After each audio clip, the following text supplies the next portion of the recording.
duplicate. How does duplication work in Maya? ठीक है.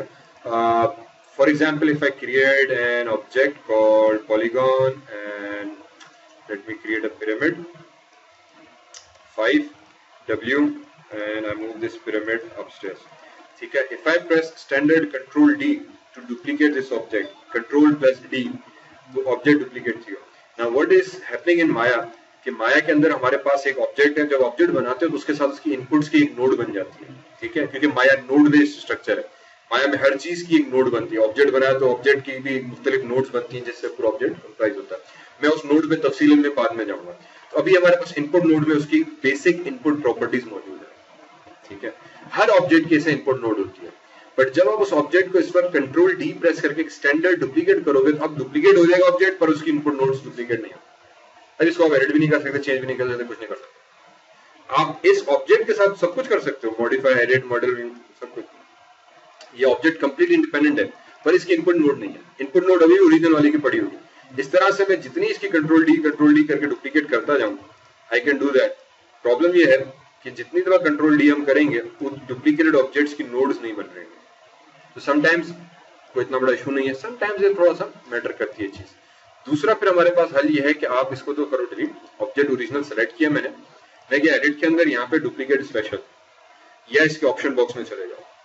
Duplicate special में जाओगे तो बेसिकली अब ये आपसे डुप्लीकेट के कुछ ऑप्शंस पूछेगा, सच एज कि मैं क्या करूं, कॉपी करूं जो बाय डिफॉल्ट वो करता है, या इंस्टेंस करूं. अब कॉपी और इंस्टेंस में क्या फर्क है सबसे पहले मैं बता देता हूँ.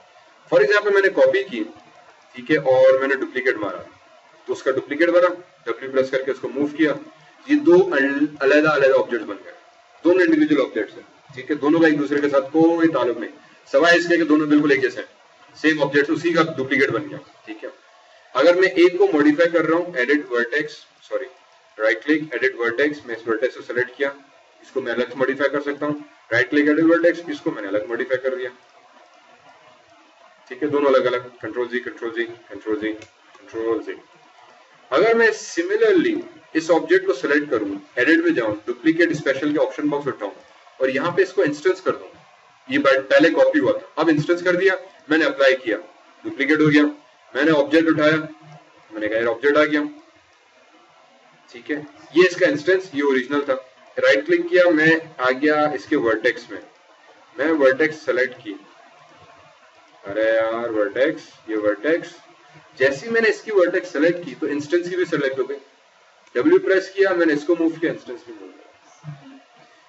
पास में फर्क क्या हुआ कि जब आप कंट्रोल डी करते हो तो वो कॉपी करता है, जब आप करते हो इसको स्पेशल में जाके इंस्टेंस बनाते हो तो जितनी डुप्लीकेटिंग होगी वो उसके इंस्टेंस बनेंगे. इंस्टेंस बनने का मकसद ये है कि वो उसके बेसिकली नोड के साथ लिंक है, पेरेंट की नोड के साथ. तो जो तब्दीली आप पेरेंट में करोगे एग्जैक्टली वही चेंज आपका इंस्टेंस में. ठीक है, let me put the battery on. ठीक है, तो इससे हमारे पास एडवांटेज ये मिल जाता है कि फॉर एग्जांपल मैं राइट क्लिक ऑब्जेक्ट मोड और मैंने इनको किया डिलीट, क्रिएट में गए, पॉलीगॉन में गए, मैंने पिरामिड उठाया, मैंने सेंटर पे एक पिरामिड बना दिया W.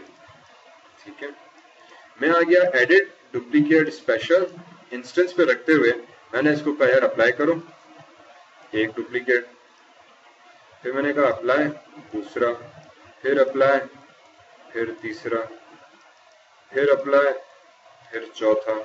इसी तरह से इन सबको मैंने सेलेक्ट किया, सबके ऊपर इंस्टेंस कर दिया, फिर निकाला, फिर अप्लाई किया, फिर इंस्टेंस किया. मैं इंस्टेंस की इंस्टेंस बना रहा हूँ. ठीक है, कि मैं इंस्टेंस की भी इंस्टेंस बना रहा हूँ. तो आप जैसे भी करो, ये आपका ओरिजिनल ऑब्जेक्ट था, राइट क्लिक किया, आप इसके वर्टेक्स में चले गए, आपने ओरिजिनल की वर्टेक्स उठाई, सबकी वर्टेक्स सेलेक्ट, डब्ल्यू प्रेस किया, सबके सब मॉडिफाई हो गए. ये हो गया इंस्टेंस. इसमें फिर ये होता है कि आपके इस नोड जो है वो आपस में कनेक्टेड होती है. ठीक है, एडवांटेज ये मिलता है कि फॉर एग्जांपल मैं एक बिल्डिंग के 50 पिलर्स बना रहा हूँ. ठीक है, मैं मस्जिद बना रहा हूँ, उसमें 50 पिलर्स हैं, तो समटाइम्स हमें डिजाइन चेंज करना पड़ जाता है, पैटर्न चेंज करना पड़ जाता है अकॉर्डिंग टू अवर कस्टमर. उसने कहा कि सर आपने 6 पेंटागन या हेक्सागन करके बनाया है, मुझे इसको ऑक्टागन करना है, 8 साइड्स होने चाहिए हर पिलर के. अब आपको साइड चेंज करनी, तो अब फिर इसका मतलब आप वही 50 पिलर दोबारा से मॉडल करो या चेंज करो तो बड़ा हेडेक हो जाता है। उसमें फिर हम इंस्टेंस यूज करते हैं। जैसे अभी आपने बनाया तो अभी तो फिर स्टार्टिंग का पिलर जो टेम्पल में हम इंस्टेंस कर देंगे ताकि बाद में I just change one pillar और वो सब के सब ऑटोमेटिकली चेंज हो जाए, तो ये एडवांटेज मिल जाता है। इसके साथ साथ फिर दूसरा इसका ये आ जाता है कि मैं अब इसमें जो भी तब्दीली लाऊंगा वो ऑटोमेटिकली तमाम के ऊपर अप्लाई हो जाएगी। तो मैं बिल्डिंग बना रहा हूँ फॉर एग्जाम्पल, एक मेरी पूरी बिल्डिंग है उसमें 200 विंडोज है, तो मैं एक विंडो बनाऊंगा उसको एज ए इंस्टेंस करके डुप्लीकेट कर दूंगा ताकि कल को अगर मेरा कस्टमर उस विंडो की डिजाइन में चेंजेस लाना चाह रहा है तो मैं सिर्फ एक को मॉडिफाई करूं, बाकी सब ऑटोमेटिकली एडजस्ट। किसी भी इंस्टेंस में पूरा लिंक होगा, पूरा वो एक दूसरे के साथ समझे लिंक बन जाता है। उसके बाद वापस में आ गया ऑप्शंस के अंदर। इंस्टेंस के बाद फिर एक ऑप्शन आ जाता है आपका कि मैं इंस्टेंस नहीं करना चाह रहा, मैं चाह रहा हूं कि कॉपी बने पर उसकी नोड भी अलग कॉपी हो जो पहले हो रहा था। अगर मैं कॉपी करके डुप्लीकेट कर रहा हूं तो कॉपी आ गई, पर इस डुप्लीकेट की मेरे पास वो नहीं है, नोड नहीं है। मैं चाह रहा हूं नहीं यार इंस्टेंस नहीं चाहिए, दो अलग अलग कॉपी चाहिए पर दोनों के नोड्स मेरे पास हो। तो मैंने कॉपी पे क्लिक किया, अब मैं आ जाऊंगा duplicate input graph as well, यार इसका इनपुट ग्राफ भी डुप्लीकेट करके दो मुझे। तो मैंने ओरिजिनल सेलेक्ट किया, डुप्लीकेट इनपुट ग्राफ किया, अप्लाई कर दिया, डब्ल्यू प्रेस करके मूव किया। अब बेसिकली एक टोटली एक नया ऑब्जेक्ट बनेगा जिसकी एक पूरी इनपुट नोड मिला है। ठीक है, तो ये ऑप्शन है। बाय डिफॉल्ट ये इसीलिए नहीं होता कि रिमेंबर जितनी ज्यादा ऑब्जेक्ट्स होंगे उतनी नोड्स होंगी माया के अंदर, हर ऑब्जेक्ट की मुख्तलिफ सारी नोड्स हैं। जितनी ज्यादा नोड्स होंगी तो रेंडरिंग जब हम करते हैं फाइनल आउटपुट के लिए तो तमाम नोड्स को कैलकुलेट कर रहा है, उसको टाइम ले रहा है, वो उसकी जो रेंडरिंग टाइम है वो बढ़ जाता है, सिस्टम हैवी हो जाता है, प्रोसेस काम करना हमारे लिए हैवी हो जाता है। तो उमूमन डुप्लीकेटेड ऑब्जेक्ट्स का मतलब ये कि सेम ऑब्जेक्ट्स और शक्ल में हम उस पर बाद में काम नहीं करना चाह रहे, तो इसीलिए मोस्ट ऑफ द टाइम हम सिंपली कंट्रोल डी से स्टैंडर्ड डुप्लीकेट करते हैं, इसमें कोई नोड वोड अटैच ना हो, सिर्फ शेप नोड में कॉपी किया जाए। ठीक है, तो ये इसका मेन एक एडवांटेज है हमारे पास। पर समटाइम्स हमें जरूरत पड़ती है, अगर जरूरत पड़ रही है समटाइम्स के हिसाब से हम एडिट स्पेशल में आके ऑप्शन में जाके डुप्लीकेट इनपुट नोट कर देंगे। फिर अगर मैं इसको अनचेक कर दूं तो मेरे पास इंस्टेंस आ गया। इंस्टेंस में मैं एक और फनकारी भी कर सकता हूँ। फॉर एग्जाम्पल मैंने कहा यार ये ऑब्जेक्ट डिलीट, ओरिजिनल उठाया, इसमें ट्रांसलेट भी है, रोटेट भी है, स्केल भी है और इसमें नंबर ऑफ कॉपीज भी है। बाय डिफॉल्ट जब हम डुप्लीकेट करते हैं तो सिंगल कॉपी बनाता है और जहां पे हमने बनाई थी वहीं पे दूसरी कॉपी बनती है, क्योंकि उसकी डिफॉल्ट में translate 0, scale 0, translate x y z 0, rotate x y z 0 और स्केल एक्स वाई जी 1। तो मतलब इसकी डिफॉल्ट वैल्यूज उठाओ, जो करंट ऑब्जेक्ट की है एग्जैक्टली उसकी डिफॉल्ट वैल्यू उठाओ तो वहीं पे वो ऑब्जेक्ट आ जाता है। अगर आप चाह रहे हो फॉर एग्जाम्पल मैंने कहा यार ये ऑब्जेक्ट है, ये उसका एक्स एक्सिस इस तरह ये डायरेक्शन में जा रहा है, ठीक है ना, ये एक्स रेड में, तो ये ट्रांसलेट का पहला एक्स, दूसरा वाई, तीसरा जेड, ये इसका स्टैंडर्ड है माया में। फर्स्ट हमेशा एक्स है, दूसरा वाई आता है, तीसरा जेड। फर्स्ट हमेशा translate x, translate y, translate z, तो पहला x y z, x y z. मैंने कहा यार एक्स में जाओ और इसको जो है वो फॉर एग्जाम्पल 2 कर दो, ठीक है, अगर मैं 2 कर दूं, 2 भी नहीं तो चलो 5 कर लेते हैं, 5 ठीक है, एक नंबर दे दिया और नंबर ऑफ कॉपीज 10 कर दो। मैंने अप्लाई किया तो उसने ठक से एक दफा ही 10 ऑब्जेक्ट्स बनाए, हर ऑब्जेक्ट को 5 यूनिट्स दूर किया। तो पहला ऑब्जेक्ट दूसरे से 5 यूनिट, दूसरा ऑब्जेक्ट तीसरे से 5 यूनिट, तीसरा चौथे से 5 यूनिट्स करके डिफरेंस है। तो समटाइम्स जब हमें एक लंबी कॉलम्स बनाने हैं या एरे बनाना है या ऑब्जेक्ट्स ऐसे बिखेर के रखने सीक्वेंस और रो कॉलम में, तो हम फिर इसके थोड़े ऑप्शंस के साथ खेलते हैं। एंड आई कैन से यार ओके मेक इट 20 कॉपीज और हर कॉपी को फॉर एग्जांपल 10 यूनिट्स दूर रखो। Make all copy instance as well, अब वो कॉपी हुई इंस्टेंस तो बात दोनों में सब पे अप्लाई होता है। मैंने कर दिया डुप्लीकेट, तो मेरे पास 20 कॉपीज आ गई, सब की सब इंस्टेंस हैं। मैं किसी एक को पकड़ूं, मूव करूं तो सारी मूव हो, ठीक है। तो ये डुप्लीकेट का हमारे पास फीचर है जो कि बड़ा। अब रिमेंबर डुप्लीकेट ये तो स्ट्रेट लाइन में जा रहा है, मैं रोटेशन में भी कर सकता हूँ, ठीक है। मैंने ऑब्जेक्ट उठाया और मैंने कहा कि यार एक मिनट यहाँ से ये तमाम ऑब्जेक्ट्स तो पहले मैं डिलीट कर दूं,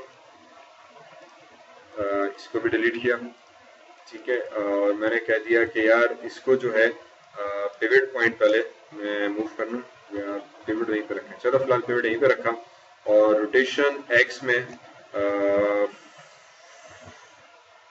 15 डिग्रीज कर दिया कि हर ऑब्जेक्ट को 15-15 डिग्रीज अपने उसमें रोटेट करते जाओ। अप्लाई किया तो सीधे से हर ऑब्जेक्ट 15-15 डिग्री रोटेट होता है। तो इससे बड़े जबरदस्त कूल हम ऑब्जेक्ट्स, शेप्स, जब बिल्डिंग्स बना रहे हैं, आर्किटेक्चर, मॉडलिंग, सोफा वगैरह, तो इस तरह की चेन्स, ब्रेसलेट्स वगैरह, तो कुछ भी आप मॉडल करने बैठो तो जरूरी नहीं कि हर चीज को मॉडल करो, कभी कभी सिंपली डुप्लीकेट, रोटेट कर दिया, चीज आ गई। मैं इन्हें कहा यार ये चीज भी समझ में नहीं आई मुझे, एक मिनट सब डुप्लीकेट मारा, इधर ही रहते हुए ट्रांसलेट को कर दिया 0, अप्लाई किया, तो यहीं पे रहते हुए उसने मुझे कुछ और बना के दे दिया। ठीक है, इसी तरह से मैंने कहा यार ये नहीं करो, ट्रांसलेट को फॉर एग्जाम्पल y में 5 यूनिट्स रखो, या 5 भी नहीं 2.5, थोड़ा सा ओवरलैप होता रहे, और स्केलिंग जो है वो सबकी आहिस्ते आहिस्ते जो है वो 0.5 करते जाओ, अप्लाई कर दिया, आहिस्ते एक बड़ा फिर छोटा और आहिस्ते से रोटेट होना शुरू हो गया। मैंने कहा यार ये ऑब्जेक्ट्स कम हो गए, एक काम ये करो कि इसको और कम करो, 1.5 पे ले जाओ, 15 से 20 डिग्रीज कर दो, 0.5 ठीक है, और इसके 20 ऑब्जेक्ट्स कर दो, अप्लाई, बल्कि आप कम हो गया। ठीक है, तो अभी ये तुक्के पे चला रहा हूँ, तो पहली दफा सही से तुक्का लगा, मैंने कहा ये तो और गड़बड़ हो गई, ट्रांसलेट इसको 3.5 करता है, अप्लाई किया, हाँ अब ठीक बना। समटाइम्स आपको ये गेसिंग गेम भी खेलनी पड़ती है कि आपके शेप के हिसाब से वो चीज बन रही नहीं बन रही। तो ये फॉर एग्जांपल मेरा फानूस बन गया, लैंप बन गया, ये शोपीस बन गया, ये हट बन गई, जो हमने टेंपल बनाया था उसके ऊपर इस तरह चाइनीज हट टाइप का यूं रख देंगे तो बड़ा खूबसूरत, you know, ideas matter, tricks हैं बहुत सारी, आप कुछ भी कर सकते हैं इस तरह से। ठीक है, ये डुप्लीकेट का ऑप्शन है। तो बाय डिफॉल्ट अब ये क्योंकि इंस्टेंस है, इसमें ऐसे नोड जो थी वो सबकी सेम होगी, क्यों, क्योंकि हर एक दूसरे के साथ टोटली कनेक्टेड है। मैं किसी को भी जाके एडिट करूंगा तो वो सबको एडिट करेगा, मैं किसी को भी सेलेक्ट करूंगा, एडिट करूंगा तो वो सबको एडिट करेगा। तो ये इसका सबसे बड़ा एडवांटेज मिल जाता है। उसके बाद if I turn this one on right click object mode, में किसी के भी नोड में जाऊं तो सबके अंदर वो नोड मौजूद है इनपुट वाली, ये किसी की भी नोड में जाके नंबर ऑफ साइड्स को इंक्रीज करूंगा सॉरी, तो वो सबके नंबर ऑफ साइड्स जो है वो इंक्रीज करेगा, सब डिविजन और हाइट सबकी इंक्रीज करेगा। ठीक है, तो ये सबसे बड़ा हमारे पास एडवांटेज इसका आ जाता है कि what we want to do. Okay, चलो, तो ये था डुप्लीकेट। अगेन अब इस डुप्लीकेट को हम आगे और यूज करते रहेंगे, इसके कुछ फीचर फंक्शंस तो फिर और क्लियर हो जाएगा। Assalamu alaikum. My name is Zishan Bhatti. I am the creator of Zishan Academy, an online multimedia learning and educational site that has video lectures on and notes on various subjects. So, to keep update, like, share, and subscribe. Oh, that's